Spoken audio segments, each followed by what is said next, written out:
tentang proses hati yang menghitam. Kenapa terjadi proses? Yaitu bab 1 bicara tentang ilustrasi tentang hati yang menghitam.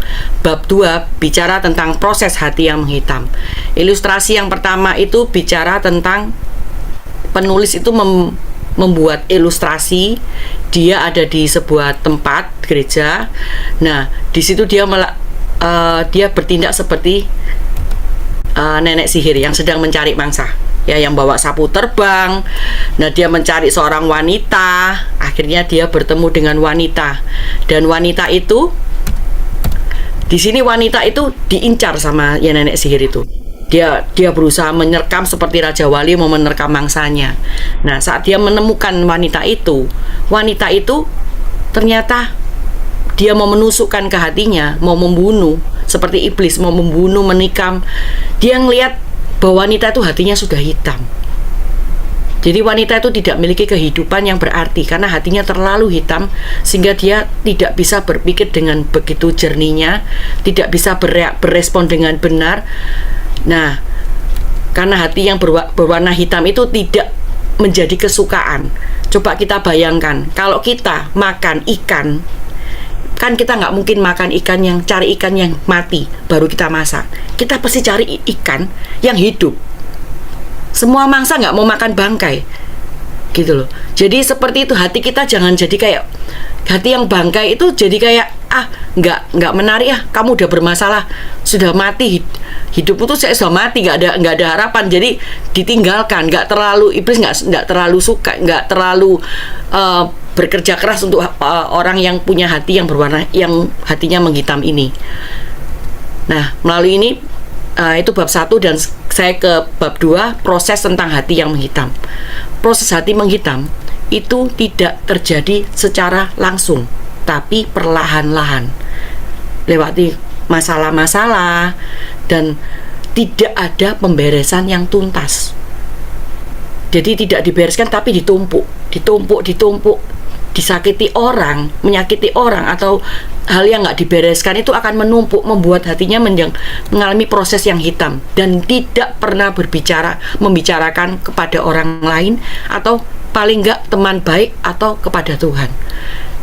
Tentunya hati yang orang yang seperti kebanyakan jenis introvert mungkin malu atau gimana, tapi paling enggak at least dia bisa bicara sama Tuhan. Kalau dia mengalami perjumpaan sama Tuhan, dia tahu ke alamat yang tepat, tidak disimpan semuanya sendiri, ditumpuk semua beban itu sendiri, dan dipendam sendiri, dan mencari solusinya sendiri. Ya, saya percaya di komunitas ini kita belajar ya, terbuka, belajar percaya, cari orang yang tepat, yang Tuhan tunjuk.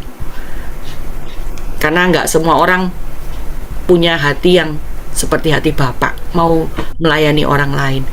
Hati yang hitam itu seperti dead tree, ya, pohon yang mati. Ya, yang pertama dia kena badai, kena masalah akarnya nggak kuat, sehingga lama-lama dia akan seperti pohon tumbang. Dia akan tinggal waktunya aja. Nggak ada burung yang mau hinggap di pohon yang tumbang. Nggak ada orang, nggak ada kehidupan di sana. Tidak bisa untuk menyandarkan dirinya atau berteduh di tempat orang yang punya pohonnya yang mati, hati yang menghitam. Tidak jadi tidak jadi berkat bagi sekitarnya, karena yang dia luka-luka seperti dead river. Hati yang menghitam, yang nggak yang pelan-pelan mengalami proses, itu seperti aliran sungai, tapi banyak batu, tapi masih ada airnya, tapi tidak sederas kalau hatinya benar-benar, ya kita nggak bisa lah, kita nggak akan tahu hati kita itu seberapa. Yang bisa lihat hati kita cuma Tuhan. Ada sisi-sisi yang Tuhan masih proses dalam hidup kita. Paling nggak kita tuh seperti sungai yang mulai mengalirkan, batu-batunya dipinggirin. Daripada situasi seperti ini, sungai yang kering, nggak ada air sama sekali, adanya batu aja. Ya, saya bikin ilustrasi ini supaya kita jelas mengerti, kita jangan seperti kedua sungai ini. Paling enggak kita seperti sungai yang mengalirkan kemana hidup ini mau dibawa. Bukankah kekristenan tuh hidupnya seperti yang memiliki hidup yang terpecah-pecah bagi orang lain, bagi sekitarnya. karena kita ngikut teladannya Tuhan ya. Efek dari hati yang menghitam ini bahaya banget. Kita mengalami kemunduran rohani. Apa sih kemunduran rohani? Saya bahas lagi nanti ya. Kedua, tidak ada semangat hidup, tidak ada gairah hidup, tidak lagi tajam, seperti kapak yang sudah tumpul, nggak tajam lagi. Perkataannya tuh kayak, ya hidupnya cuma jadi membosankan, karena dia tidak membereskan. Harus membuang semua, belajar membuang. Kita nggak bisa membuang semua, kita pelan-pelan. Ego kita digerus pelan-pelan sama Tuhan. Tapi kita punya keputusan, aku mau sembuh, aku mau pulih Tuhan. Dan tentunya dari kesehatan dan kualitas hidup kita jadi menurun. Jadi apa ya, uring-uringan, dadan juga nggak sehat gitu loh. Dan banyak efek-efek penyakit lainnya. Apa sih kemunduran rohani? Seperti yang saya bicarakan, kapak yang tumpul, tidak lagi tajam, tidak lagi berguna, dan terjadi pengurangan bobot ilahi dan iman seseorang. Penurunan kualitas rohani seseorang yang dahulu memiliki pewahyuan dan hikmat, dan serta marifat dan perkataan roh yang deras, tapi sekarang makin lama makin berkurang. Apalagi kalau nggak diberesin, semua akan berhenti, semua akan selesai. Kita kan nggak mau jadi seperti tadi pagi Fanny B bilang, jadi laut mati, alirannya nggak kemana-mana, seperti itu. Ya itulah kemunduran rohani. Jangan sampai kita seperti mengalami kemunduran rohani. Ya kita kehilangan gairah hidup yang kayak tadi. Waduh, saya pernah ngalami itu. Siapa yang nggak pernah ngalami? Saya pernah mengalami. Nggak enak banget. Dan saya sedang berjuang. Ya kebetulan saya tiba-tiba Tuhan itu ngingetin di Amsal 4 ayat 18. Saya ngambil dari TPT, dari The Passion Translation. Above all, guard the affection of your heart, for they affect all that you are. Pay attention to the welfare of the innermost being. Indonesianya keren ini. Karena from there flows the wellspring of life. Nah, di Indonesianya saya terjemahkan, atas segala hal yang terjadi di hidupmu, jagalah hatimu dengan penuh kasih sayang, penuh damai, penuh sukacitanya Tuhan. Karena itu mempengaruhi semua di dalam dirimu. Perhatikanlah kesejahteraan dirimu yang terdalam. Seringkali kita nggak memperhatikan yang terdalam. Kita aku jaga hati gitu aja, karena aku takut begini. Tapi sebenarnya itu kebutuhan kita. Menjaga hati itu adalah kesejahteraan kita terdalam. Jadi kerennya di translation ini dijelaskan lebih detail. Dan dari terdalam itu akan keluar mata air yang mengalirkan mata air kehidupan. Seperti di dalam air terjun ini. Air terjun ini kan mengalir deras ya. Itulah kehidupan kita. Kita belajar memiliki kehidupan seperti air yang mengalir. Saya percaya kita masih punya batu-batu, tapi saya percaya Tuhan itu melihat kita, Dia tahu kurikulum kita. Hari ini kita lagi belajar apa?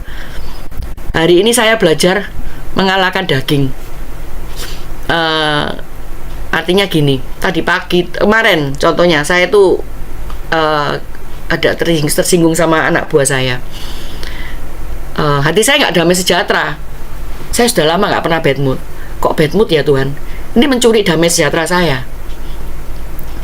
Saya nggak bisa tidur kayak biasanya. Kalau nggak beres, ada yang nggak perlu dibereskan, gitu loh. Tuhan artinya apa? Kok kamu kayak gini, gitu loh. Saya jadi bad mood beneran.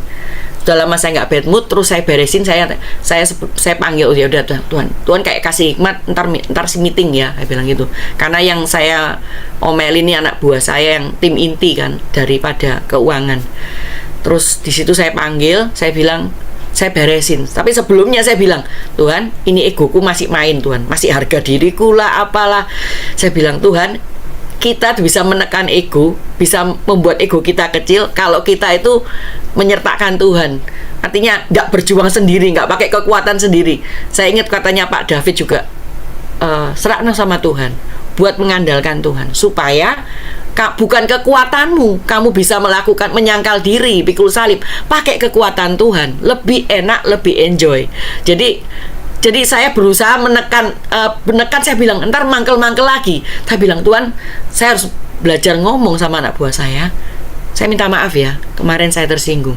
Ya sudah, maksudnya mau ngomong seperti itu. Saya bilang, saya mau ngajak ngomong kamu karena kita masih satu tim. Dan bla bla bla. Dan endingnya selesai, saya seneng. Ya kita semua lega. Endingnya saya dapat sukacita, saya kembali.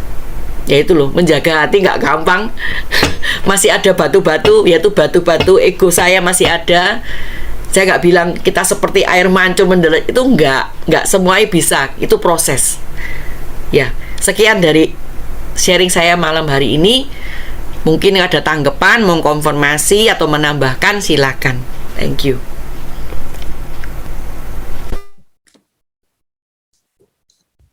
Ya, saya tambahkan yang tadi katanya ada air yang mengalir.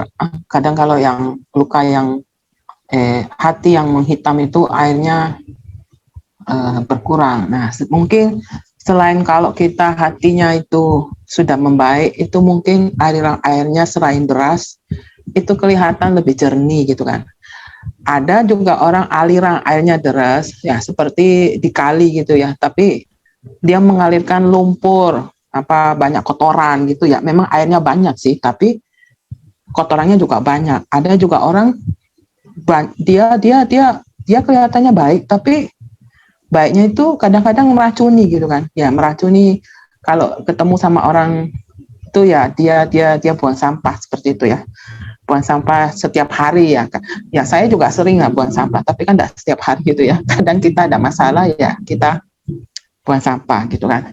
Tapi ada orang yang setiap kali ketemu dia buang sampah, setiap kali ketemu buang sampah. Itu juga itu alirannya deras, tapi alirannya mungkin airnya hitam gitu kan ya, seperti kopi. Jadi mungkin kita perlu air kayak kalau kita biasanya orang kalau minum dari air ledeng kan dia beli filter air itu ya.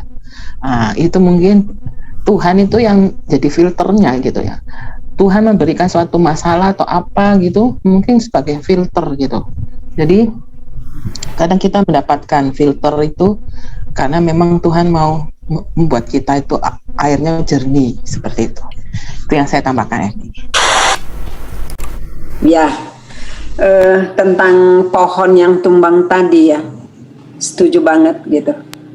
Terkadang ada pohon tumbang itu bisa berhari-hari atau bahkan berminggu-minggu belum terjadi perubahan, masih hijau aja gitu. Tapi sebenarnya sudah nggak ada kehidupan di situ. Ya artinya hijaunya itu semu, udah palsu gitu. Kan nggak ada ya orang tebang pohon langsung pohonnya besok juga langsung kuning semua, langsung busuk, nggak ada ya. Pasti butuh proses pembusukan gitu.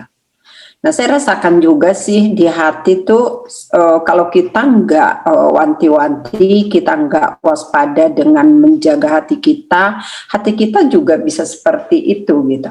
Kalau saya sih ya, ketika misalkan saya kok kayaknya agak susah ya masuk hadirat Tuhan, kenapa ya gitu? Kayaknya pewahyuannya tuh ketika kita tuh datang kepada Tuhan kayak nggak langsung nancep gitu, nggak langsung klop gitu, nggak klik dengan hati Tuhan gitu. Saya suka langsung introspeksi diri gitu, kenapa ya Tuhan gitu. Mungkin aku melakukan sesuatu yang membuat hati itu menomorduakan ya keintiman dengan Tuhan yang diganti dengan bukan itu kesibukan apa gitu. Sampai seperti tadi. Thank you Ernie.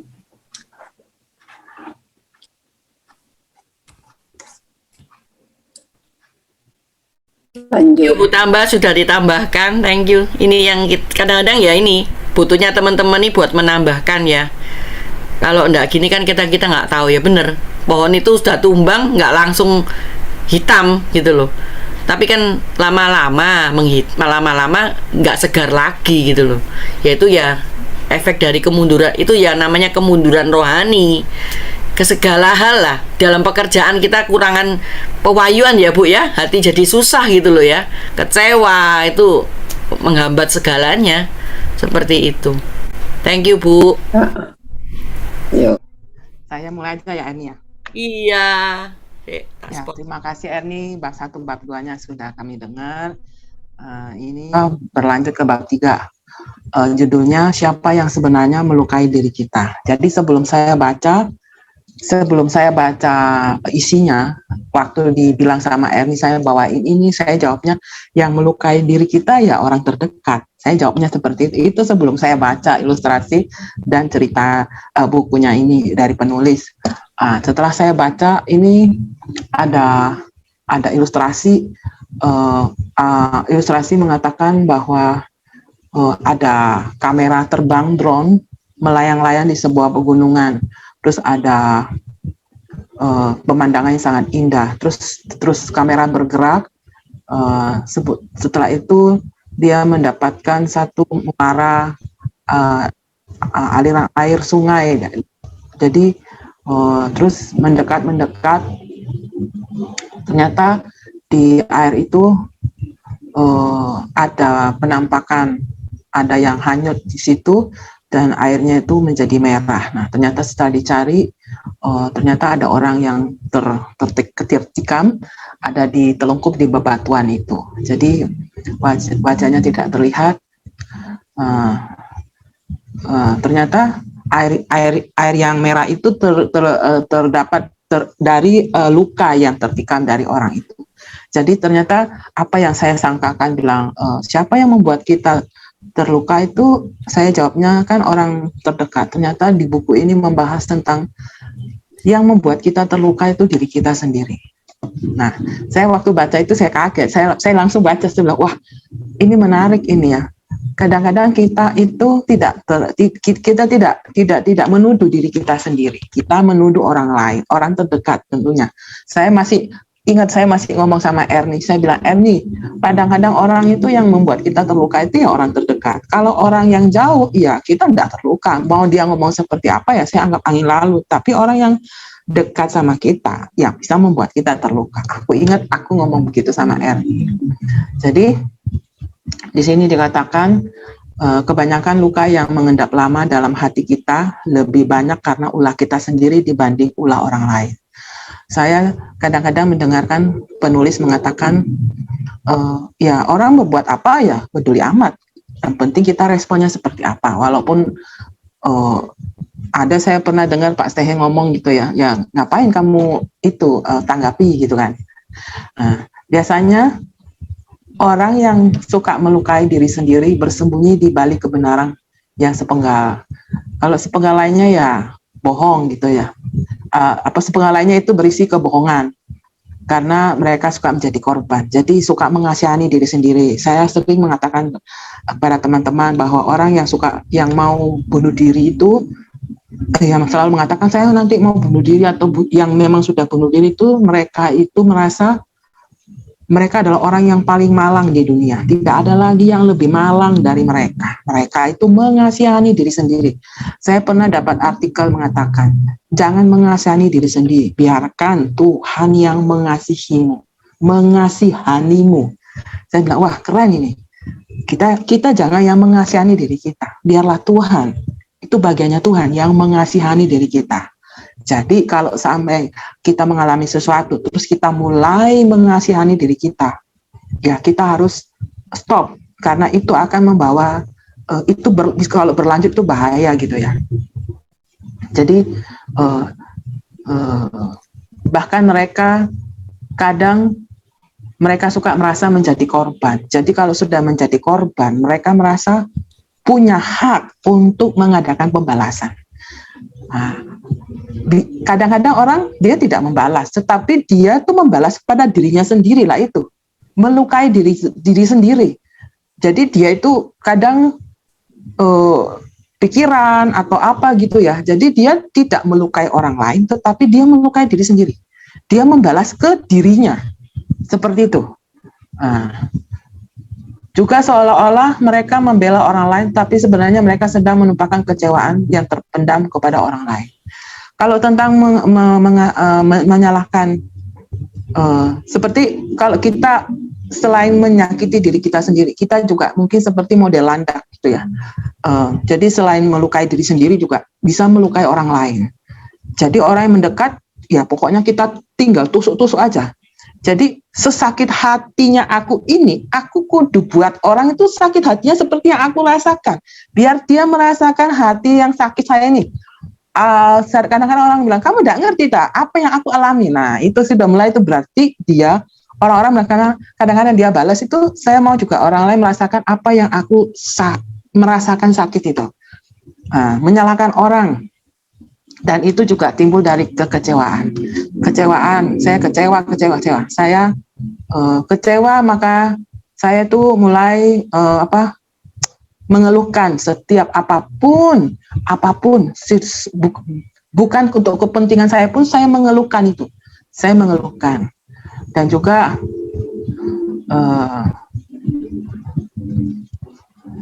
juga seolah-olah mereka membela orang lain, tapi sebenarnya mereka sedang menumpahkan kecewaan yang terpendam pada orang lain.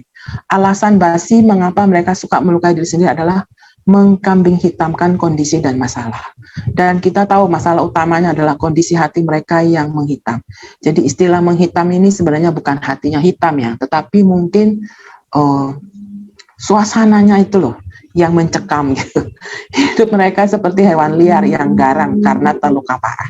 Jadi orang-orang bisa menjadi liar, kayak bola liar gitu ya. Mantulnya itu tidak bisa dikontrol. Siapapun yang mendekati dianggap akan melukainya. Jadi ini parno istilahnya. Menjadi orang yang super curiga. Jadi kebaikan hati orang itu tidak bisa dia rasakan. Orang tulus dia merasakan, oh kamu ada udang di balik batu. Jadi mereka itu punya kayak pikirannya itu setiap ada perbuatan yang baik, orang melakukan hal yang baik, pikirannya mereka itu, oh ini pasti ada sesuatu ini, karena terlalu banyak mereka mengalami kekecewaan, sampai-sampai kalau kita tulus, mereka tidak merasakan ketulusan itu. Dan cara mereka menyerang hal itu menunjukkan area luka dalam hati. Jadi kalau mereka menyerang mungkin tentang keuangan, berarti mereka lagi luka dalam hal keuangan atau harga diri ya. Mereka itu lagi dia menyerang harga diri lah, berarti harga dirinya itu lagi dilanggar orang gitu lah.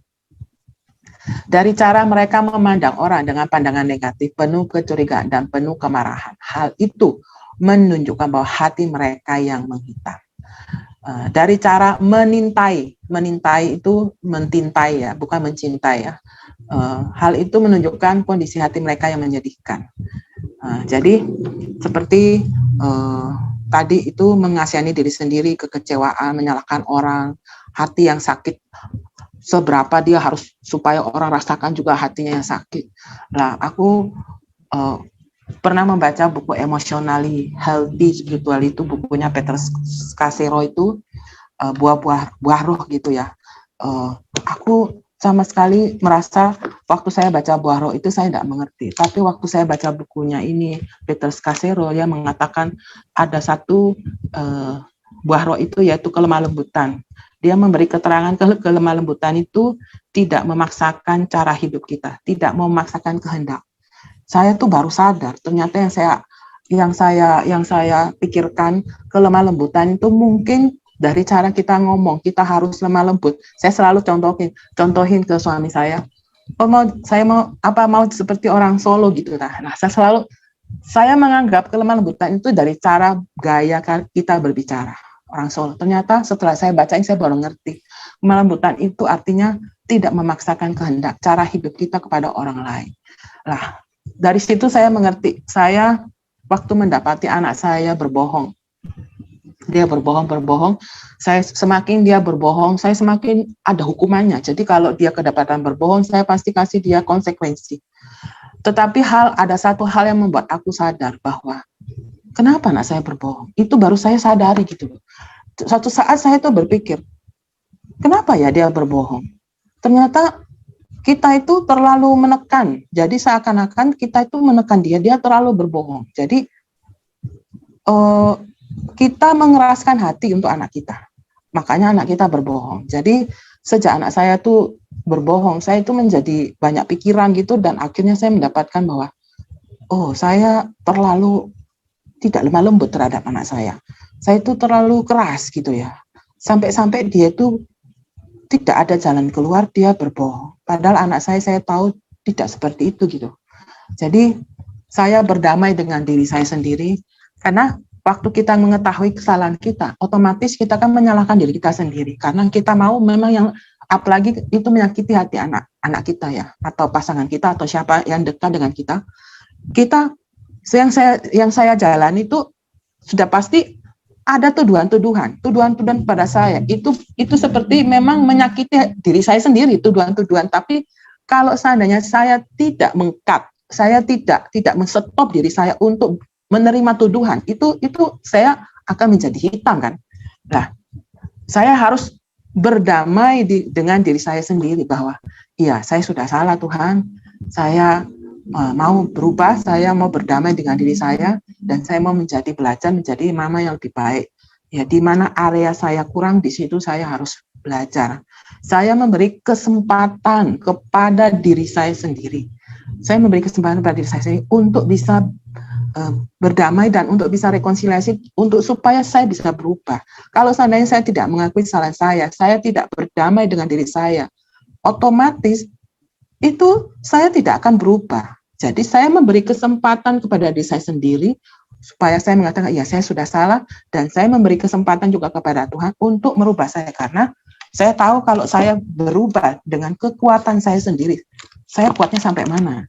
Pasti saya tidak kuat. Satu hari jebol gitu ya. 1-2 hari mungkin saya bisa berubah.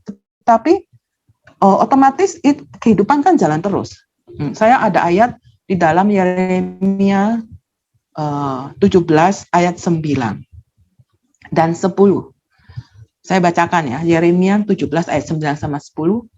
Betapa liciknya hati, lebih licik daripada segala sesuatu. Hatinya sudah membatu. Siapakah yang dapat mengetahuinya? Aku Tuhan yang menyelidiki hati, yang menguji batin, untuk memberi balasan kepada setiap orang yang setimpal dengan tingkah langkahnya, setimpal dengan hasil perbuatannya. Jadi hati yang hitam itu sama seperti hati yang membatu. Dia tidak mengerti bagaimana bisa berubah. Oleh karena itu kita butuh Tuhan, karena Tuhan yang punya hati. Aku waktu baca ayat ini, aku bilang, Tuhan, Engkau ternyata yang punya hati. Engkau yang bisa merubah. Tidak ada orang yang lain yang bisa merubah. Ya, hanya Engkau Tuhan, pemilik hati. Engkau yang menyelidiki. Makanya kita mempersilahkan Tuhan. Jadi kalau kita sudah mengalami, seperti Ibu Tambah bilang, kalau saya sudah mungkin tidak bisa menyembah atau apa susah gitu, saya mulai ya. Kita anak Tuhan itu sudah tahu kapan itu sudah waktu SOS, kita harus berhenti. Kita harus memberhentikan segala aktivitas kita, dan kita mulai datang kepada Tuhan yang lebih lagi untuk meminta bahwa Tuhan, selidikilah saya. Kau yang menguji hati, apakah aku sudah jalannya serong? Kita memberi kesempatan kepada diri kita dan kesempatan kepada Tuhan untuk kita itu untuk stop dan kita menjadi lebih baik. Nah, seperti itu yang bisa saya bawakan untuk bab 3 ini, semoga menjadi berkat. Ernie. Thank you, Van. Tadi pembahasan jadi orang itu mau jadi toksik apa enggak ya dari diri sendiri ya. Nggak nyimpan racun. Thank you. Tambahannya luar biasa. Bu Tambah, Shelly, ayo Berliana, Fanny. Iya, aku terberkati juga ya tadi dari Fanny. Dulu sama, aku juga siapa yang bisa menyakiti kita itu juga sama sih. Pendapatku itu ya orang paling dekat sama kita kan, karena kita punya ekspektasi sama orang itu, kita kayaknya mencurahkan kasih kita sama orang itu. Jadi kalau dia nggak sesuai, itu pasti kita kayak terluka kan. Tapi setelah saya baca dari buku itu juga, iya ya, ternyata yang mengizinkan hati kita ini terluka menjadi hitam itu diri kita sendiri. Ketika kita marah atau nggak enak sama orang, kita nggak buang, kita simpan, ngomongnya iya tapi belum. Ketika hal itu terulang gitu ya, itu tertumpuk. Jadi kita nggak sadar, dan itu yang membunuh kita sendiri sih. Ya itu yang membuat hati kita itu hitam. Gitu. Ya, itu juga apa? Tadi sebetulnya saya mau tanya, apakah orang yang egois, memikirkan diri sendiri itu termasuk hati yang menghitam itu, C? Tapi ternyata tadi Cevani udah bacain ya, termasuk ya, C? Kalau menghitam itu kan artinya luka yang terus berulang-ulang, yang tidak sembuh. Jadi kalau kamu egoisnya kebangetan terus-terusan, ya hatimu jadi keras, egois kan? Seperti itu kan? Ya, soalnya saya menjumpai ada orang yang maksudnya egois sekali gitu loh. Ketika dia butuh, dia perlu, dia pokoknya senternya ke dia gitu loh. Giliran orang butuh, dia selalu banyak alasan untuk menolak gitu. Dan itu apa? Saya alami, saya ada maksudnya punya teman yang kayak gitu. Itu kalau kita mungkin sulit ya untuk merubah ya, cuman mungkin solusinya berdoa aja ya. Mungkin begini dia itu mungkin terlalu banyak dikecewakan orang, makanya dia lebih egois karena supaya dia nggak punya hati ya, dia egois ya, mungkin terlalu banyak kecewa ya. Supaya nggak disakiti. Cuman egoisnya Paul, kan kadang kan kalau kita tuh kan orang tuh kan harus saling tolong menolong ya. Saat orang lain itu butuh, kamu juga harus menolong. Saat kamu butuh tuh kan kamu juga sering ditolong gitu loh. Tapi saat orang lain butuh itu selalu menolak dengan banyak alasan kayak gitu. Gini aja Sel, kalau dia masih egois banget kan berarti itu ciri dari seorang yang kekanak-kanakan kan. Hanya yang orang kanak-kanak yang selalu bersikap ego, semua buat dia, semua tentang dia, nggak bisa tentang orang lain gitu. Iya. Jadi kalau kita melihat orang seperti itu, ya kita ya harus maklum bahwa dia seorang anak-anak gitu loh. Ya kita yang lebih dewasa ya harus memaklumi itu, harus mengerti itu, nggak perlu dimasukin ke hati kita sehingga sikapnya dia itu mencemarkan hati kita gitu loh. Kita nggak bisa milih-milih orang ya. Oh saya hanya bergaul dengan orang yang udah matang aja deh, yang udah rohani deh gitu ya. Nggak bisa gitu loh. Jadi ini kan buku tentang hati yang menghitam ini kan bagaimana kita membiarkan hati kita dicemarkan. Iya. Ya, kalau bagi saya sih ya bodo amatlah kamu, ya istilahnya kayak gitu kasarnya ya. Kamu mau berlaku apapun, saya tidak mau membiarkan hatiku kamu cemarkan gitu. Emang gampang, nggak gampang. Tapi ketika juga kita pasti langsung sakit hati, langsung reaksi gitu. Tapi kalau kita tahu kebenaran bahwa orang-orang yang seperti itu ya nggak perlu ditanggapi. Tapi kalau ketika kita dimanfaatkan terus begitu, gimana Bu sikap kita? Disitulah kita perlu bijaksana, ya kan? Bijaksana. Kita harus, kalau kita yang sudah lebih dewasa, biasanya kita akan bisa mengatasi orang-orang yang seperti itu, karena kita punya kepekaan tersendiri. Kita punya cara. Kita makin bergaul dengan Tuhan itu makin cerdas loh. Kita diberikan kecerdasan untuk mengatasi hal-hal seperti itu. Cuma sayangnya kita selalu terjebak dengan perasaan kita, benar nggak? Iya. Langsung perasaan kita yang langsung maju gitu loh. Iya betul. Gitu. Tapi coba kita langsung mikir dulu deh, gini, tenang dulu gitu. Kuasai dulu nih hati pikiran. Kuasain ya, jaga hati ya Bu ya. Lalu kita berespon itu yang benar. Ya, kita jangan terjebak dengan pola pikir dia. Jangan. Iya. Kalau kita masih mudah terseret, ya bodoh wae. Iya betul. Gitu. Itu sih. Ya, thank you masukannya bertambah. Saya tambah ya, yang tadi itu saya tambah ada tambahan yaitu saya lupa tadi, kebenaran dan kasih itu jalan bersama-sama. Jadi kapan kita memang harus kebenaran, harus tegas. Kapan kita mengasihi kasih yang jalan. Jadi keseimbangan antara kebenaran dan kasih itu kalau mungkin tadi yang dibilang sama utama kedewasaan, kita tahu ya kapan kita harus kebenaran dijalankan, kapan kasihnya jalan di depan. Nah, seperti itu. Jadi kita harus ngerti peramuannya untuk orang ini mungkin kebenarannya yang lebih banyak atau kasihnya lebih banyak. Nah, itu kita meramunya seperti apa, itu butuh hikmat dari Tuhan. Seperti itu. Iya, thank you. Jadi kalau boleh dibilang luka orang yang menghitam dan itu tidak gimana Pak Bu dengan kedewasaan dia gitu loh Bu. Tadi kan dua hal yang berbeda itu berarti. Yang orang masih egois itu. Karena kan saya juga menemukan pribadi orang itu nggak ada lukanya mungkin nggak ya. Tapi dia mulai milih-milih temen yang kira-kira sefrekuensi lah katakanlah gitu. Nah tadi Ibu bilang orang yang tidak dewasa, berarti kan egois tuh tanda ketidakdewasaan atau gimana Bu? Beliana mungkin bisa tambahkan. Iya, jadi kan bagi saya bagi saya sih tuh gini ya. Kalau misalkan kita dalam satu komunitas, pasti kan nggak semuanya satu level, satu irama ya, satu frekuensi, ya kan?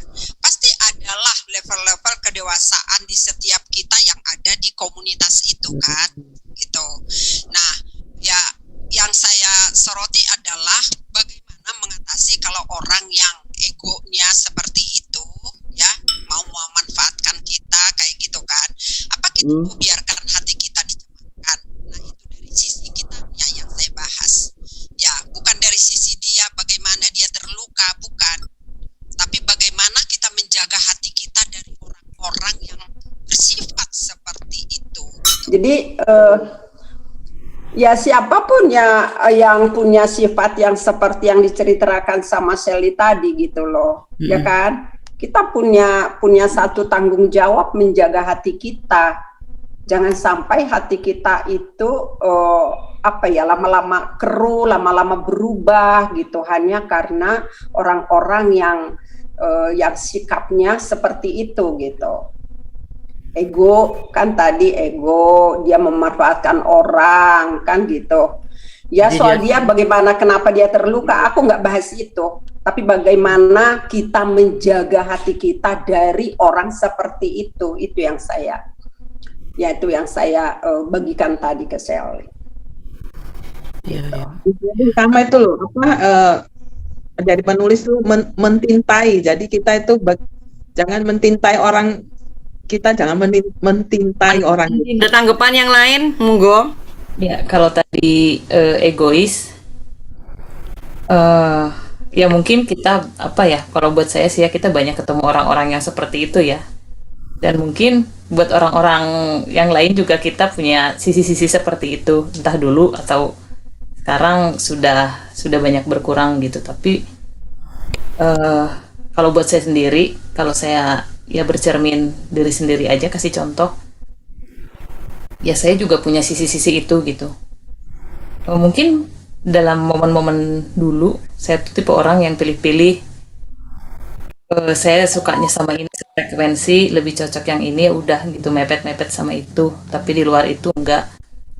Tapi makin lama makin ngerti kebenaran ya. Kalau di buku ini kan kalau ditanya kenapa saya seperti itu juga ya, saya sih ngelihat bahwa ada luka juga sih, itu balik lagi ada bagian-bagian yang dalam hati saya tuh yang memang nggak balance gitu, nggak beres, makanya punya sifat seperti itu. Tapi ya itu adalah perjalanan awal gitu. Cuman kan perjalanannya tuh harus ngebandingin kita yang baru pertama kali ikut Tuhan dengan kita yang udah lama ikut Tuhan tuh kan mungkin harus ada progres ya.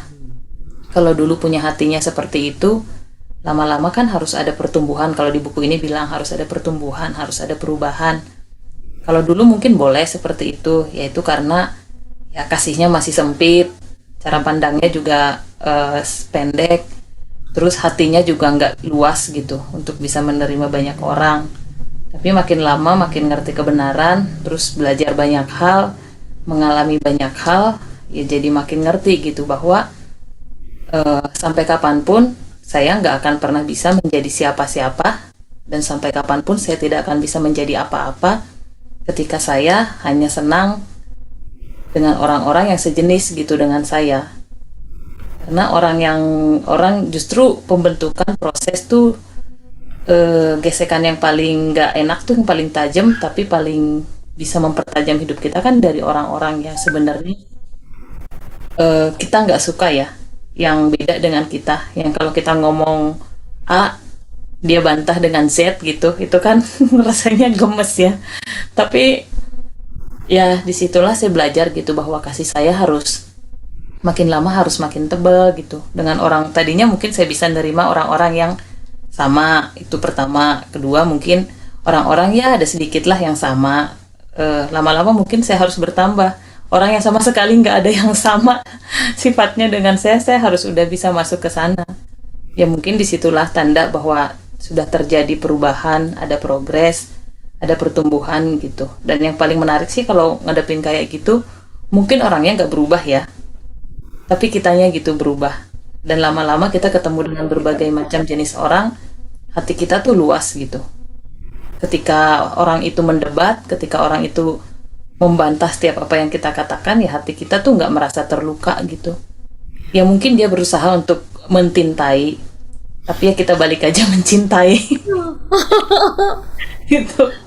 Jangan jadi terhamiri, jangan jadi mau ditintai gitu, karena ya itu menunjukkan kapasitas sama kualitas kita dan orang-orang itu mungkin ya.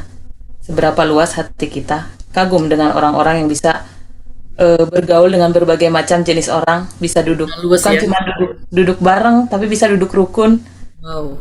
Bisa orang ngomongnya tajam juga dia bisa ada di sana dan dia tidak terluka gitu. Itu menunjukkan bahwa hatinya lapang, hatinya luas, hatinya nggak kecil, kasihnya juga nggak sempit.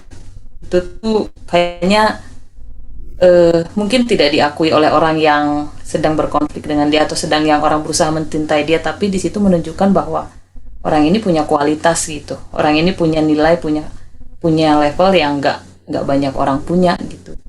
Itu sih kalau yang egois gitu ya pernah ada di sana beberapa waktu, dan sekarang juga menemukan banyak orang masih di sana gitu. Tapi ya, sekarang perjalanannya ya saya belajar untuk terus berproses lalu progres. Ya kalau mereka mau ikut ya syukur, tapi kalau enggak juga minimal saya ngalamin upgrade gitu. Saya nggak lagi sama dengan mereka, walaupun mungkin dulu saya sama dengan mereka. Itu sih. Keren. Mau tanya ini ya, orang yang dewasa rohani apakah memiliki luka yang menghitam nggak? Orang yang memiliki ciri dewasa rohani itu orangnya nggak memiliki hati yang menghitam nggak? Ada luka, tapi ya mungkin nggak maksud saya menghitam gitu loh Pak, Bu. Gitu loh. Kalau menurut aku ya, kalau yang namanya sudah menghitam berarti dia tidak pernah ada pemberesan di dalam hatinya. Ya Jadi kan? dia belum ada Kalau sampai kategori menghitam. dewasa rohani ya. Kalau Bu? ditanya, tapi kalau ditanya apakah orang yang dewasa itu pernah terluka? Oh pasti. Pasti. Justru dia sudah kayak yang dibilang Beber tadi, dia sudah sangat sering ya ada di level itu, di sisi itu, dilukai, dikecewakan ya, dihina mungkin, dikhianati, tapi dia tuh bisa membereskan hatinya gitu loh. Ya, dia bisa mengatasi keterlukaan itu justru yang membuat dia dewasa. Jadi kalau seseorang itu terluka lalu hatinya lama-lama menghitam, ya nggak mungkin dewasa lah kalau menurut aku sih. Thank you Bu. Ya, Jadi orang yang punya dewasa rohani otomatis bisa mengatasi lukanya ya Bu ya. Iya. Selalu ada pemberesan. Orang dewasa itu kan tidak meribetkan banyak hal yang nggak penting. Ya kan, nggak ngurusin hal-hal yang remeh-temeh, yang nggak penting lah gitu. Bagi dia itu lebih penting adalah hal-hal yang esensi, hal-hal yang sangat urgen, yang mana yang paling penting untuk dipikirkan, itu dipikirkan orang-orang dewasa. Iya, nggak sibuk lah bermain-main kayak anak kecil, merengek kayak anak kecil gitu. Oke, bab 4 itu judulnya seandainya Mikal melihat gambaran utuh. Ya, saya mulai dulu dari sebuah cerita. Saya pernah baca sebuah cerita dari kisahnya Watchmeni kalau nggak salah ya. Kalau nggak salah loh teman-teman. Nah, waktu itu ada jemaatnya melihat bahwa Watchmeni itu merangkul seorang wanita gitu. Nah, dilihatnya itu terlihat dari tirai, sehingga nggak jelas itu siapa wanita yang dipeluk ya. Dan beredarlah gosip bahwa ternyata dia ada selingkuh ya. Akhirnya si hamba Tuhan ini didisiplin ya sekian tahun kalau nggak salah. Sampai suatu ketika akhirnya dia ada orang yang bertanya, siapa sih sebenarnya yang kamu rangkul itu dulu gitu. Oh, itu ibu saya. Kagetlah semua jemaat bahwa yang dirangkul itu adalah, yang dipeluk itu adalah ibunya, bukan wanita yang menjadi selingkuhannya. Nah, yang menarik adalah kenapa ya Watchmeni ini tidak membantah atau tidak membela diri. Kok dia menerima fitnahan yang segitu keji gitu. Nah, itu buat saya itu dari sisi orang yang melihat, yang saya mau lihat ya, yang saya mau bagikan, bahwa ketika kita tidak bisa melihat gambaran secara utuh dari sebuah peristiwa, itu bahaya loh. Itu sangat merusak. Dan saya melihat beberapa orang atau banyak orang atau bahkan juga mungkin saya pernah salah kaprah ya dengan seseorang lewat sebuah peristiwa. Karena apa? Karena saya tidak melihat itu dengan utuh gitu, si peristiwa itu ya. Si orang yang kita lihat itu nggak bisa kita lihat dengan jelas gitu, kayak Mikal itu loh.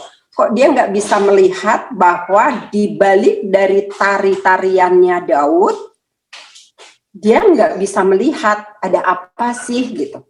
Yang dia lihat hanyalah, kenapa sih itu suami saya kok nari-nari dengan cewek-cewek, dengan masyarakat biasa aja, kan raja gitu ya. Tapi dia nggak bisa melihat di baliknya tarian itu. Kenapa sih? Ada apa? Dia nggak berpikir seperti itu gitu loh. Dan akhirnya ya dia nggak bisa, matanya buta. Jadi saya melihat ini di bab 4 ini adalah kenapa orangnya nggak bisa melihat dengan utuh. Saya bayangin bahwa orang ini punya matanya yang kotor, sehingga dia nggak bisa melihat gitu. Aku bayangin mata orang ini yang tidak bisa melihat dengan utuh ini, matanya tuh belekan. Apa sih bahasa Jawanya belekan? Banyak kotoran gitu di matanya itu gitu loh ya, sehingga pandangannya itu menghalangi ya, si belek ini menghalangi. Apa sih kalau di Jawa apa belek?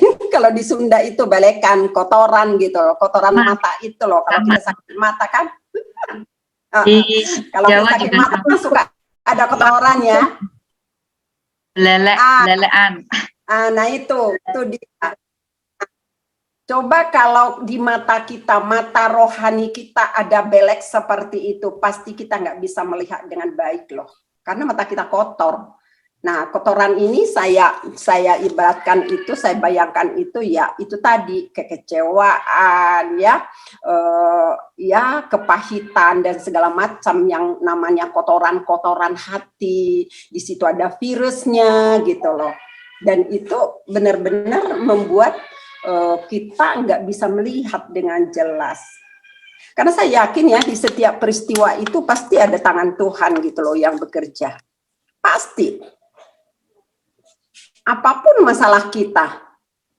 Contoh, ketika kita misalkan sakit. Saya dulu mengalami satu peristiwa ya dalam hidup saya yang selama 3 tahun saya dibentuk, pada saat itu saya nggak tahu sebenarnya tuh sedang apa sih yang dikerjakan Tuhan gitu. Tetapi sesudah saya sadar dengan semua perjalanan hidup bersama dengan Tuhan, akhirnya tahu gitu. Oh iya, bahwa di situ tuh Tuhan sedang melakukan hal yang sangat-sangat indah dalam hidup saya gitu. Jadi kalau mata kita sehat, mata kita bersih, bening, ya mata rohaninya ya, bening, jernih, cemerlang gitu, nggak ada kotor-kotoran yang lain kita biarkan di sini. Kita langsung kalau ada kotoran itu kita langsung bersihkan, kita langsung ya buang gitu, kita bereskan gitu.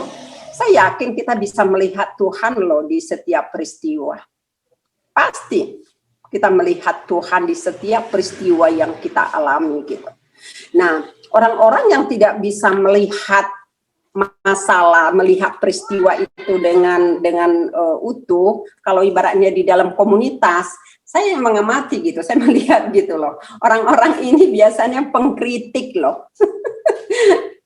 Dia cenderung punya spirit mengkritik, selalu aja dikritik. Kenapa ini begitu, kenapa itu tidak begitu, kenapa itu hijau, kenapa itu hitam, apa pasti ada alasannya untuk mengomentari gitu loh. Bener nggak sih? Pernah nggak ketemu dengan orang yang suka begitu?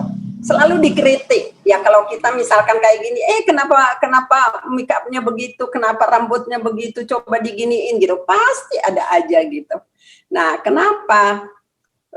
Karena saya lihat ya orang-orang nggak bisa melihat dengan mata yang benar, itu sebenarnya berasal dari hatinya yang kosong.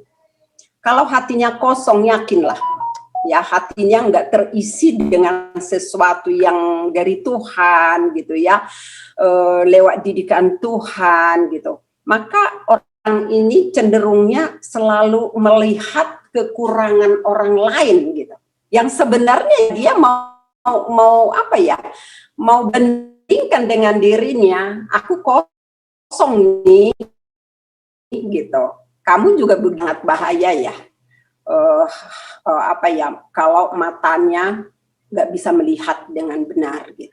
Itu yang saya ngelihat bahwa ya seperti kali ini ya berbahaya ya di dalam satu komunitas gitu. Ya mungkin juga ya kita dulu atau saya ya punya sifat-sifat seperti Mikal ini gitu. Tetapi puji Tuhan dengan apa ya, perjalanan bersama dengan Tuhan, banyak pembelajaran gitu. Saya dulu orang yang suka dikritik gitu. Kalau tidak suka dikritik kan berarti ada kesombongan gitu. Ya sama aja. Jadi tidak suka dikritik atau orang yang suka mengkritik gitu. Tetapi saya melihat bahwa kalau saya tidak mau dikritik, saya nggak ada kemajuan gitu. Walaupun kritiknya itu pahit, ya saya harus terima dengan benar. Awalnya sih nggak enak kalau dikritik. Awalnya kalau kita dikritik juga apa ya, rasanya kayak ngernyet gitu ya di hati gitu ya. Muka jadi merah gitu ya, kuping jadi berasap gitu. Tapi ya kalau kita belajar dan memahami gitu bahwa itu baik buat kita, sikap kita ketika dikritik itu kita nerima. Kalau memang kita tidak merasa, ya sudah, toh saya nggak seperti itu gitu. Tapi kalau kita memang merasa bahwa kita memang ada salah di situ, ya sudah kita bertobat gitu. Dan dulu saya nggak gampang bilang saya minta maaf. Tapi dengan pembelajaran, didikan dari Tuhan, prosesnya Tuhan, bahkan ke anak-anak yang kecil pun kalau memang saya salah, saya katakan maaf ya, saya tadi salah. Gitu.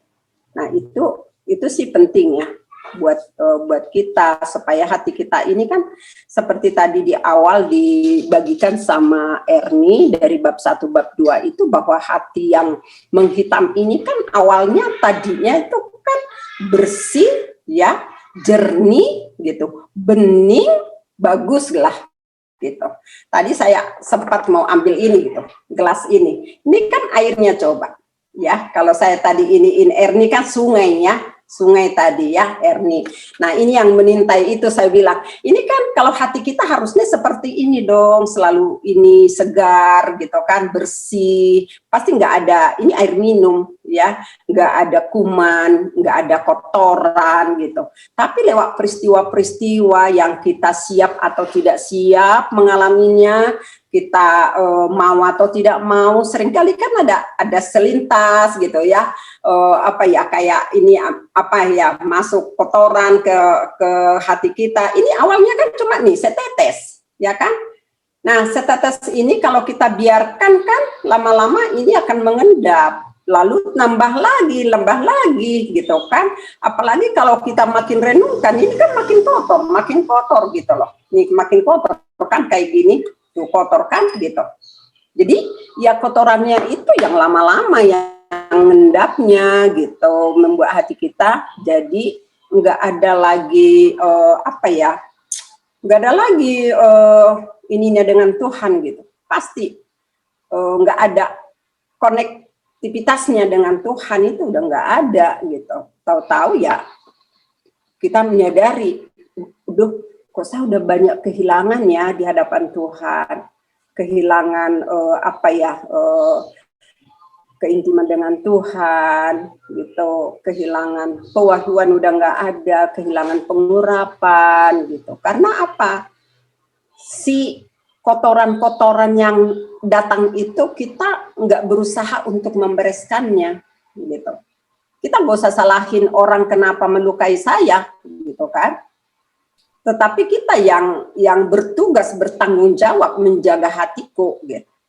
Saya nggak bisa bilang sama orang lain, jangan sakitin dong gitu, atau tulis di sini nih barang pecah belah jangan disentuh gitu kan, nggak gitu kan.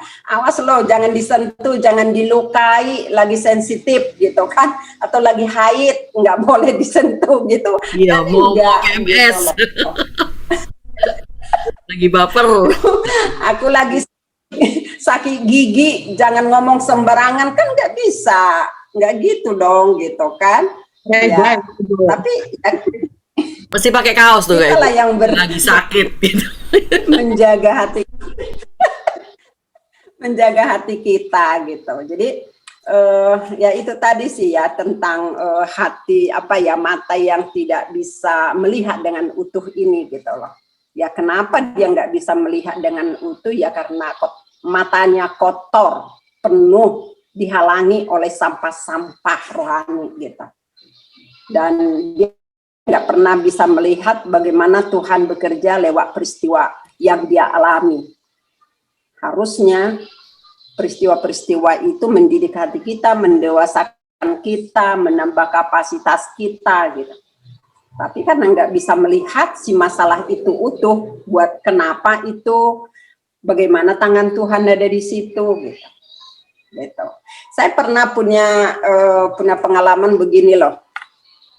Saya kan waktu itu membutuhkan dana yang sangat banyak untuk membiayai cuci darah suami saya. Nah, saya tuh kerjanya warung sama bidan kan praktek. Jadi setiap hari Selasa dan Jumat aku harus bawa sekian uang untuk cuci darah karena belum ada BPJS. Saya tuh gimana ya, pada saat itu saya nggak tahu kok bisa ya saya bersifat seperti itu gitu. Ya ajaib juga dari Tuhan. Jadi setiap ada uang yang masuk ke laci saya dari pembeli atau dari pasien, saya ambil uangnya, entah itu uang 1.000 orang beli atau 500, saya giniin, saya pegang gini. Tuhan terima kasih untuk uang ini, karena di balik uang 1.000-an ini ada tangan Tuhan. Ada tangan Tuhan yang membawa uang ini ke saya. Gitu. Dan itu sepanjang saya membutuhkan keuangan, ngalamin banget gitu. Nah itu menjadi peristiwa yang membekas ya di hati saya, bahwa di setiap peristiwa, kalau mata kita bisa melihat tangan Tuhan ada di baliknya, keren. Gitu. Gak akan membuat kita menjadi terkontaminasi, tercemar hatinya apalagi lama-lama menghitam. Nggak sampai menghitam lah, keruh juga mungkin enggak. Gitu. Itu sih yang saya dapat dari bab 4 ini ya, tentang mata yang tidak bisa melihat dengan utuh. Gitu. Begitu teman-teman. Silakan. Mungkin ada yang mau menambahkan.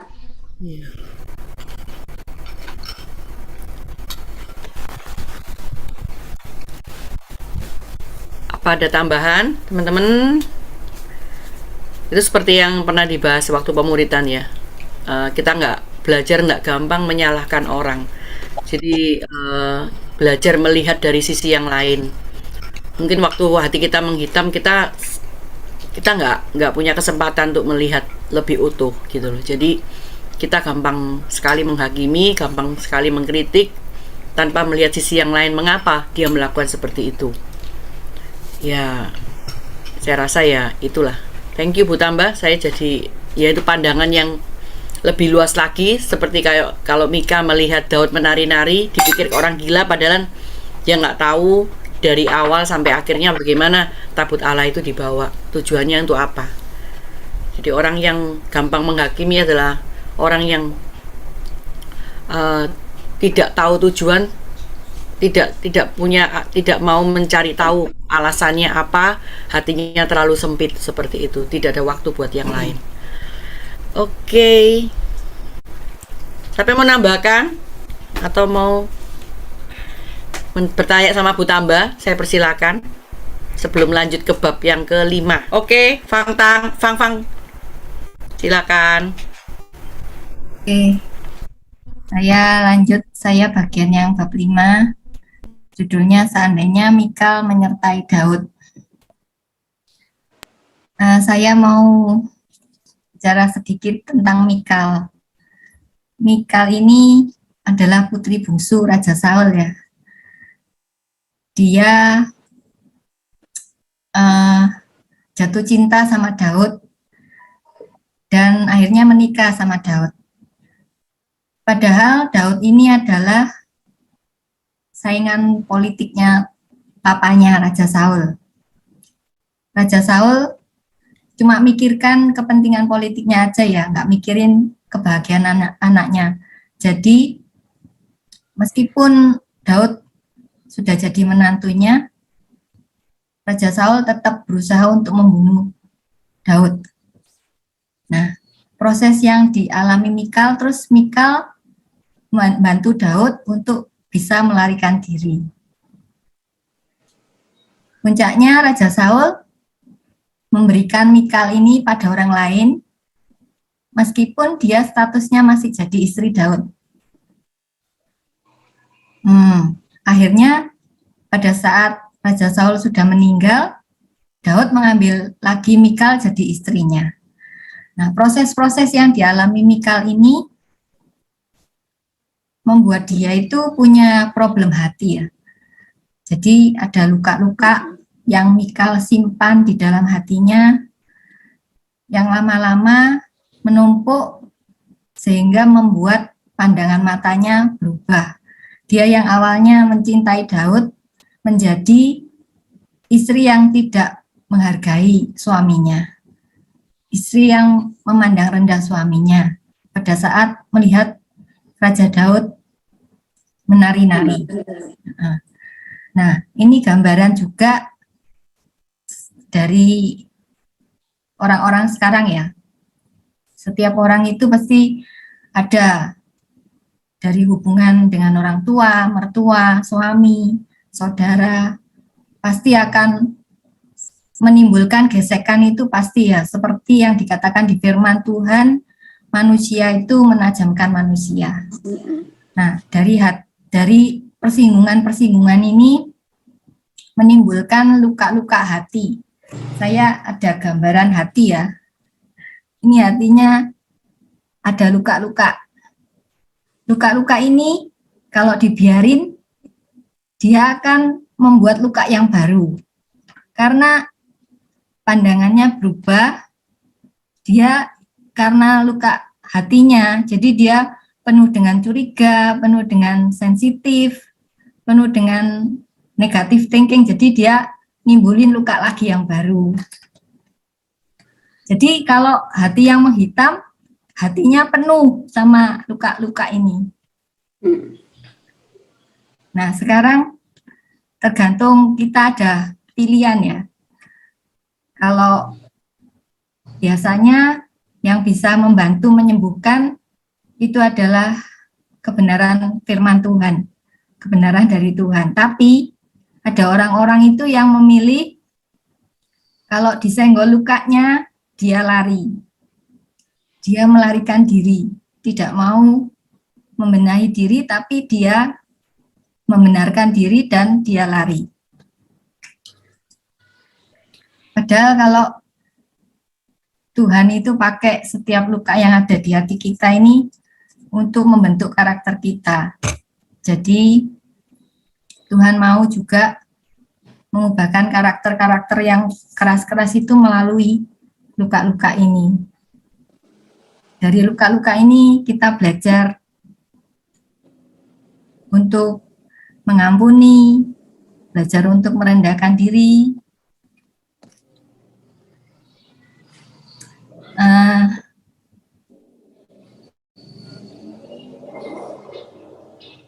Dari peristiwa-peristiwa ini Tuhan pakai supaya kita bisa masuk dalam rencana Tuhan, bisa melayani orang-orang yang punya luka-luka yang sama, yang belum disembuhkan. Seperti saya juga alami ya, pandemi ini saya itu nuntut sama suami dengan luka yang kecil muncul ya, dengan luka yang kecil. Jadi pandangan saya ke suami, saya nuntut, ayo kerja, mulai lagi.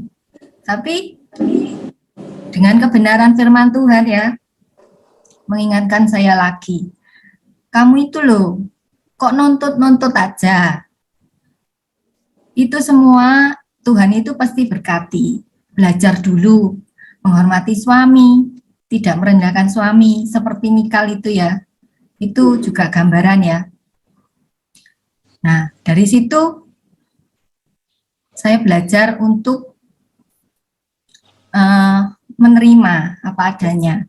Jadi setiap ada mulai muncul ketakutan-ketakutan itu ya, itu mulai berserah pada Tuhan. Nah, dari situ Tuhan kasih kekuatan. Dari situ Tuhan berikan kebenarannya untuk membuat saya itu lebih bersandar. Jadi nggak takut lagi, lebih percaya gitu. Jadi apa ya?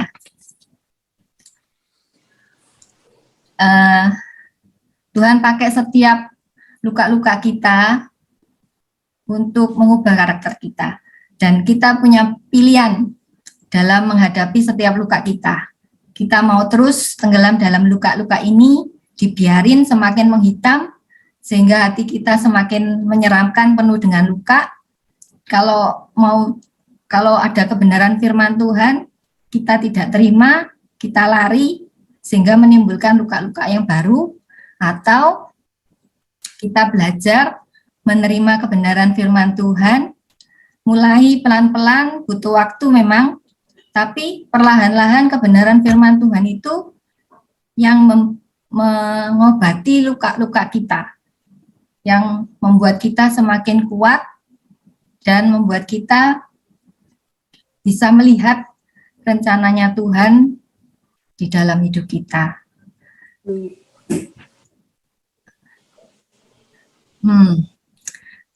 Saya juga punya pengalaman ya tentang mengampuni. Saya dulu pernah mendapat firman Tuhan tentang mengampuni. Tapi saya bilang sama Tuhan, Tuhan, saya bisa mengampuni. Saya pasti bisa. soalnya saya nggak mau nyari musuh. Jadi saya pasti bisa mengampuni. Ternyata saya ketemu sama seorang teman. Teman ini hidupnya itu penuh kebohongan. Jadi setiap apa yang keluar dari mulutnya itu adalah bohong. Nah, itu saya nggak pernah tahu dan nggak pernah jumpain orang yang kayak gini. Bayangan saya itu seperti penyakit ya, kayak orang kalau suka mencuri itu kan penyakitnya klepto ya. Nah, apakah ada penyakit yang suka bohong itu saya nggak tahu. Tapi yang diomongkan sama teman saya ini bohong semua. Sampai mamanya, saudaranya juga dibohongi gitu loh. Nah, saya ternyata punya masalah sama teman saya ini. Dan itu benar, ternyata mengampuni itu enggak gampang. Sangat-sangat sulit. Pada saat enggak ada luka, memang ngomong itu enak. Saya dulu ya mikirnya gampang, wis pokok tinggal sorry atau ya enggak apa-apa. Itu kalau enggak ada luka ya mungkin. Tapi kalau ada luka, ketemu sama orangnya aja nggak bisa. Bagaimana bisa mengampuni? Tapi karena kebenaran firman yang sudah saya terima, meskipun saya ini nggak pengen mengampuni, tapi firman itu ngomong, kamu harus mengampuni. Nggak bisa Tuhan, nggak bisa ngampuni. Tetap firman itu bicara gitu loh. Akhirnya masuk dalam doa, cuman bisa minta, Tuhan, saya enggak bisa ampuni. Berikan saya kemampuan. Saya minta maaf Tuhan, enggak bisa mengampuni. Tapi Tuhan itu bisa membuat saya bisa mengampuni. Jadi, Tuhan itu kasih di hati saya itu kemampuan untuk bisa mengampuni. Itu yang juga apa yang kita mau, Tuhan itu kasih gitu loh. Nah, terus Tuhan itu dalam hati saya itu ada gerakan saya harus minta maaf. Terus juga saya itu ada rasa kasihan gitu loh sama teman saya ini. Karena dia itu kan suka bohong gitu loh. Nah, dalam bayangan saya dia itu mungkin enggak ngerti kalau dia itu bohong. Karena kan kayak penyakit gitu ya. Nah, untuk saya ngomong minta maaf itu loh, itu sampai harus minum air putih banyak-banyak, nyiapkan hati. Gak gampang ternyata. Nah itu, ada pilihan ya, kita mau lari atau mau ngelakuin hal yang rasanya berat. Tapi pada saat kita taat, pada saat ngelakuin, saya panggil teman saya ajak ngomong, saya minta maaf, terus saya bilang, kamu jangan suka bohong ya, karena kalau kamu bohong itu merugikan kamu sendiri, itu nggak baik. Soalnya saya rasanya kasihan gitu loh sama teman saya ini. Nah, begitu saya sudah nyelesain tugas saya, itu rasanya kebencian dalam hati atau kemarahan itu gogrok gitu loh. Gogrok itu apa ya? Runtuh, hilang. Itu keajaibannya. Kalau kita ada pilihan ya, pada saat mau ngelakuin tuh susah. Tapi kalau kita sudah lakuin, sisanya itu bagian Tuhan itu indah banget. Sangat indah, luar biasa. Jadi kalau Tuhan pakai setiap peristiwa-peristiwa yang kita alami itu untuk membentuk kita, untuk kita semakin dewasa, semakin ngerti ya karakter-karakter yang harus diubah, jadi bisa menjadi apa ya, kalau ada orang-orang yang mengalami hal yang sama, kita bisa bagikan gitu loh pengalaman kita ya. Sementara itu dulu ya. Thank you, keren banget loh, bedah sama ya, luar biasa. Keren Pang ya. Ini next speaker. Bang, kalau saya tuh pengalaman gini ya, doa minta kekuatan atau kemampuan kepada Tuhan untuk mengampuni orang, itu adalah doa yang paling cepat dijawab sama Tuhan. Itu pengalaman saya. Tujuan langsung datang. Doa itu tidak lama, wes cepat, paling cepat doa. Udah, itu doa yang paling cepat itu yang selalu. Tapi kadang kita itu enggak cepat, minta Tuhan, Tuhan saya enggak mampu. Kadang-kadang saya lama-lamain karena enak saja gitu kan. Itu daging ya. Tapi kalau kita doa, kita tahu kita doa itu dan pasti saya tahu tuh karena saya tahu kalau saya doa itu pasti tepat, tidak berlambat-lambat Tuhan itu menjawab yang doa ini. Tuhan beri saya sabar, langsung dikasih ujian. Iya, iya, iya. Iyalah, kan harus diuji. Iya, kalau dibilang-bilang kurikulum kita ini mengampuni ya Bu ya. Ini siapa orang pasti kan punya harus sambil tindakan mengampuni. Tidak ada orang nggak mengampuni. Kasih kurikulumnya mengampuni. Cuma beda case aja gitu loh. Tapi benar Fang, memang itu yang benar-benar Tuhan gantikan sukacita pada saat kita melakukan kehendaknya. Thank you. Keren Pak. Oke, sekarang lanjut bab Oke. 6 ya. Ya, Bu tambah tadi kita gantiin gantiin TV. Bab 6 ya, Bu ya. Ini sudah bab 5 tadi, Fang. Sekarang bab 6 Bu tambah. Jadi problem hati berikutnya dari hati yang hati yang menghitam ini kan itu karena orang-orangnya memiliki problem hati gitu. Nah, problem hati yang berikutnya ini di bab 6 adalah mempunyai karunia mikroskop. Ya, saya bayangin gitu.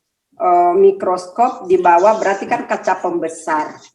Kalau kita melihat sesuatu dengan mikroskop, misalkan tuh kuman di laboratorium kan, kuman, virus kayak gitu, itu tuh yang cuma kecil satu titik. Ketika kita melihat itu di bawah mikroskop, itu tuh jadi besar gitu. Jadi besar banget gitu. Nah, orang yang dikatakan mempunyai karunia mikroskop ini adalah orang yang saya melihat adalah mencari-cari kesalahan gitu, selalu mencari-cari kesalahan gitu, kesalahan yang paling kecil aja di dalam diri orang lain dia bisa melihat, ya seperti di dalam Matius 7 ayat 3 itu, saya bacakannya, di situ dikatakan begini, mengapakah engkau melihat selumbar di mata saudaramu, sedangkan balok di dalam matamu tidak engkau ketahui. Nah, orang yang mempunyai karunia mikroskop ini ya seperti itu. Kesalahan orang lain tuh buat dia itu begitu jelas dan begitu dia bisa uraikan dengan lengkap gitu. Tapi untuk kesalahannya diri dia sendiri nggak nyadar gitu, nggak tahu gitu. Nah, akhirnya saya renungkan gitu ya, kenapa ya ada orang seperti itu? Di dalam perenungan saya gitu ya, dari pagi itu saya baca ini gitu. Yang pertama itu saya melihat bahwa seperti yang dibagikan kita pelajari waktu itu ya orang-orang seperti ini yang selalu kemana-mana bawa mikroskop, kemana-mana selalu menyoroti kesalahan orang lain itu sebenarnya ada alasannya. Yang pertama adalah dia insecure, ya. Dia merasa tidak aman, merasa tidak percaya diri, gitu. Nah, merasa tidak amannya itu akhirnya dia itu selalu melihat orang lain, orang lain juga seperti itu, gitu ya. Jadi selalu dibanding-bandingkan dirinya dengan diri orang lain, gitu. Tapi khususnya tentang apa sih kesalahan? Kamu aja punya kesalahan, gitu. Nah, seperti itu gitu. Terus yang kedua, dia punya spirit selalu ribut gitu. Ada loh orang yang senang ribut. Selalu memancing orang lain untuk ribut. Ada loh orang yang seperti itu. Entah kenapa ya. Kita bilangnya apa, dia nangkapnya apa. Dan selalu bertolak belakang. Dia seakan berusaha untuk buat kita itu selalu bertolak belakang dengan kita gitu di dalam satu pembicaraan gitu.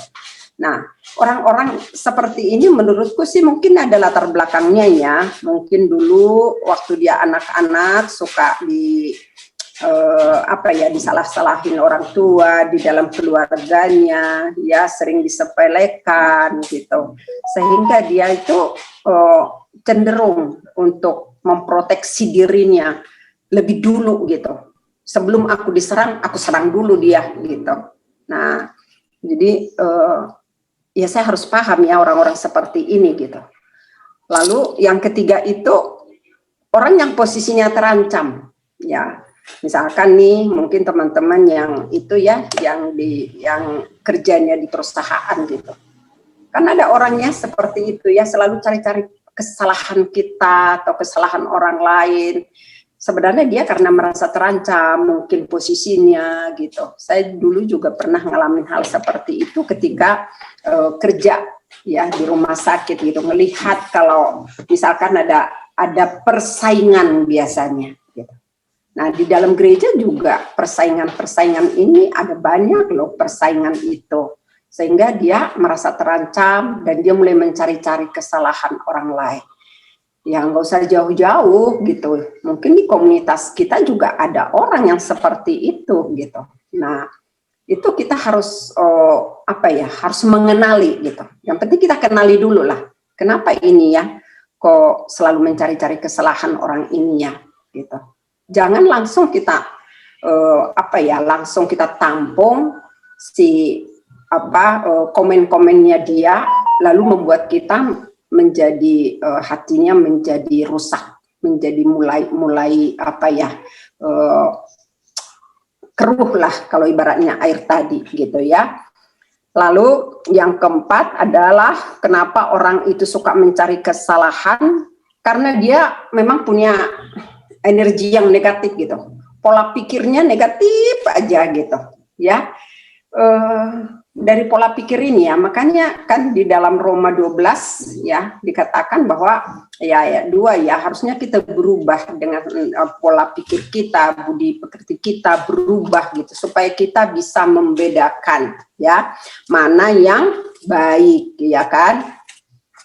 Saya bacakan gitu loh. Jadi betapa penting gitu Bu, pola pikir kita ini diperbaharui dari sehari ke sehari supaya apa? Supaya kita bisa ya melihat, bisa membedakan gitu, mana yang benar ya, mana yang berkenan kepada Tuhan, sehingga kamu dapat membedakan manakah kehendak Allah ya. Lihat apa yang baik, apa yang berkenan, dan apa yang sempurna.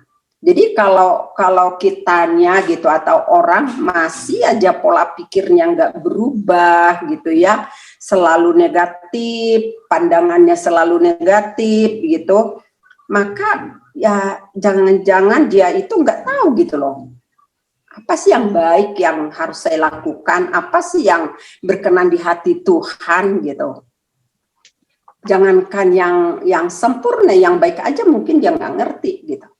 Jadi orang-orang yang memiliki seperti ini ya berawal karena memang hatinya punya problem ya. Kenapa dia selalu punya mikroskop ya. Dan saya bayangkan bahwa orang punya mikroskop itu kan berarti dia itu melihat dengan alat, melihat dengan mikroskop itu gitu ya. Berarti ini matanya juga ada yang salah gitu.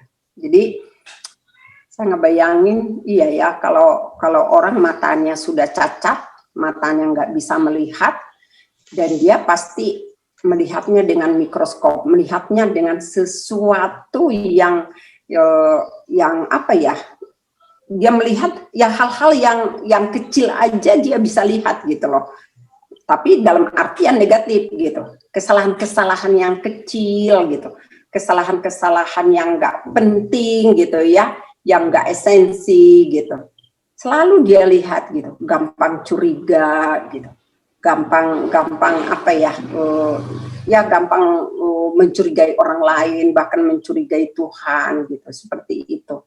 Jadi orang-orang yang seperti ini ya, kalau menurutku sih yang saya amati gitu, orang ini selalu membuat kerusuhan ya, seperti di dalam Ibrani 12 ayat 15 itu ya. Jangan sampai ada di antara kita yang memiliki akar pahit supaya tidak timbul akar kerusuhan gitu. Dan orang-orang ini ya ada di sekitar kita. Bagaimana kita menghadapi? Ada dua yang harus kita renungkan. Apakah kita sebagai orang yang perusuh, yang suka tanpa kita sadari, atau dulu-dulu kita juga suka membuat kerusuhan ya di rumah, di keluarga, atau di mana selalu buat kerusuhan gitu, maksudnya buat ribut gitu loh, buat ribut gitu, karena kita selalu mempersalahkan hal-hal yang kecil gitu. Cuma itu aja kok dibilangin gitu kan. Jadi orang lain tidak nyadar itu kesalahan, buat dia mah itu udah serius gitu. Jadi ya saya renungin gitu. Ya aku pernah mungkin dulu juga seperti itu gitu. Seperti itu. Dan itu tadi alasan yang 4 itu yang saya pelajari gitu. Saya ingat-ingat lagi, oh iya, kenapa orang selalu mencari-cari alasan. Orang selalu melihat kesalahan-kesalahan orang lain. Ya, karena seperti itu gitu. Tapi saya yakin kalau kitanya mau beres-beres hati, kalau kitanya mau diubah oleh Tuhan, kalau kita punya kerinduan yang besar, berubah karakter kita menjadi karakter Kristus, kita pasti bisa. Pasti bisa. Kita dimampukan oleh Tuhan menjadi orang-orang yang memiliki kodrat ilahi di dalam diri kita gitu. Kita adalah anak-anak Tuhan. Bagaimana kita memperlihatkan, menunjukkan bahwa kehidupan Kristus itu ada di dalam diri kita. Sehingga itulah kebenaran itu yang akan memerdekakan kita. Kebenaran itu yang akan membangun kita. Ketika kita hidupi itu, saya yakin maka hal-hal yang tadi, alasan-alasan yang membuat kita mencari kesalahan atau orang lain juga selalu mencari kesalahan kita gitu, maka kita tidak akan menjadi problem lagi hal itu. Kita akan benar-benar fokus kepada tujuan kita, yaitu menjadi orang-orang yang bertumbuh di dalam Tuhan dan semakin mengenal hati Tuhan gitu. Itu sih yang saya dapat dari bab 6 ini ya, bahwa orang-orang yang selalu bawa mikroskop kemana-mana, ya itu karena mereka mengalami problem hati seperti itu tadi ya, yang 4 poin tadi yang saya bagikan gitu. Itu yang saya bagikan teman-teman, silakan. Thank you Bu Tamba. Ada tanggapan nggak yang disampaikan sama Bu Tamba? Yaitu orang yang memiliki karunia mikroskop karena insecure, mungkin saya ada kurang, mohon ditambahkan lagi. Orang yang suka cari ribut dan selalu merasa ya terancam, ya itu ya insecure ya. Terus memiliki roh pemecah belah, tidak suka dengan kedamaian, ya cari-cari kesalahan. Kedamaian. Ya, yaitu efek dari luka yang menghitam, hati yang menghitam, yang nggak diberes-beresin, besar sekali. Berdampak ke lainnya juga. Oke, kalau nggak ada lagi, Fanny Fang, silakan. Saya nggak akan spotlight. Ayo, mengalir aja. Anda bisa. Malam semua. Malam. Hari ini saya dapat giliran bab 7 ya. Ketika kegelapan meninggalkan kita dan ketika terang meninggalkan kita. Apa yang kita pikirkan saat kita membaca kalimat saat kegelapan meninggalkan kita? Adakah kita bayangkan bila kita di suatu tempat yang gelap, kita berjalan di dalam situasi yang gelap, itu pasti kan nggak enak, sesak napas, gelisah, cemas, takut. Nah, kita juga akan bayangkan juga pada saat kita jalan menuju dari terang menuju gelap. pasti ada perasaan kita yang nggak tenang juga. Karena dari tempat yang terang tiba-tiba gelap.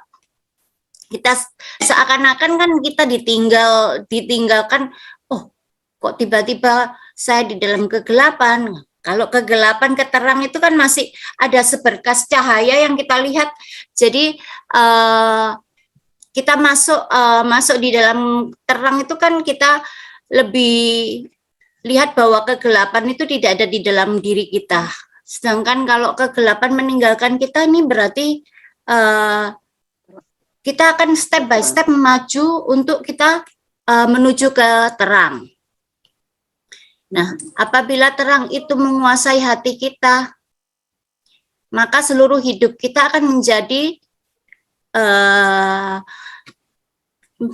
seluruh hidup kita ini kalau ada cahaya terang kan kita lebih enak ya, kita lakukan kegiatan kita apapun juga. Kita bayangkan pada saat saya pernah bermimpi ya, pada saat saya itu ada di tengah-tengah ruangan, semua gelap kayak di hutan tapi nggak semacam hutan. Nah, saya pandang ke kiri ke kanan itu suasananya itu seperti kerangkeng ya. Jadi atas itu pohon-pohon, kiri pohon-pohon yang tertutup. Saya nggak lihat pintu itu di mana.